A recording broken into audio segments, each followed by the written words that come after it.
நிறைய பேருக்கு கையில வந்து ஒரு ட்ரெமர் இருந்துகிட்டே இருக்குங்க. வாக் பண்ணுவாங்க, நடப்பாங்க, நடக்கும்போது ஆடிக்கிட்டே நடக்கிறது. ஸ்டெப்ஸ் எடுத்து வைக்கும்போதும் ரொம்ப கவனமா வைக்கும். இல்லைன்னா ஹை ஸ்டெப்பிங் கெயிட் அப்படின்னு சொல்லுவோம். கால்களை ரொம்ப அதிகமான உயரத்துல தூக்கி கீழே வைக்கிறது. அந்த மாதிரி நடப்பாங்க. இல்லைங்க என்னால கால் ஃபோல்ட் பண்ணவே முடியாதுன்ட்டு காலை தரையோட தேய்ச்சிட்டே நடக்கிற மாதிரியும் இருக்கும். இன்னும் ஒரு சிலருக்கு பார்த்தோன்னா பில்ஸ் ரோல் மூவ்மெண்ட் அப்படின்னு சொல்லுவோம். கை விரல்கள் ஏதோ ஒன்று உருட்டிக்கிட்டே இருக்கிற மாதிரியும் நடுக்கம். நார்மலாக இப்படி உட்காருங்க அப்படின்னு சொன்னாலே கைகளில் வந்து மைல்டாக ஒரு நடுக்கம் இருந்துக்கிட்டே இருக்கும். இந்த நடுக்கம் வந்து நமக்கே தெரியாம இன்வாலன்ட்ரியா நடந்துட்டு இருக்கிறது. இதனால நிறைய பேர் ரொம்ப டிப்ரெஷனுக்கு உள்ளாகுறீங்க.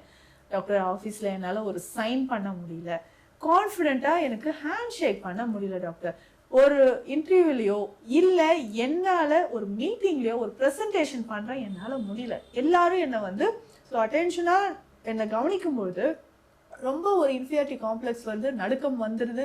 அவங்க பார்த்துருவாங்களோன்னு எனக்கு ரொம்ப பயமாக இருக்குது. ஸ்பீச் வந்து அப்போ தான் எனக்கு வந்து வாய் குளறி குளறி பேசுகிறேன் அப்படின்னு சொல்லுவாங்க. இந்த மாதிரியான ஒரு சுச்சுவேஷன் நிறைய பேர் ஹேண்டில் பண்ணிகிட்ருக்கிறீங்க. ஸோ அதை வந்து நம்ம தவிர்க்கணும் அப்படின்னு சொல்லும்போது சித்த மருத்துவத்தில் என்னென்ன மூலிகைகள் இருக்கோ அதை நம்ம ஃபாலோ பண்ணிக்கலாம். கொஞ்சம் கொஞ்சமாக கை நடுக்கம் நமக்கு குறைய ஆரம்பிக்கும்.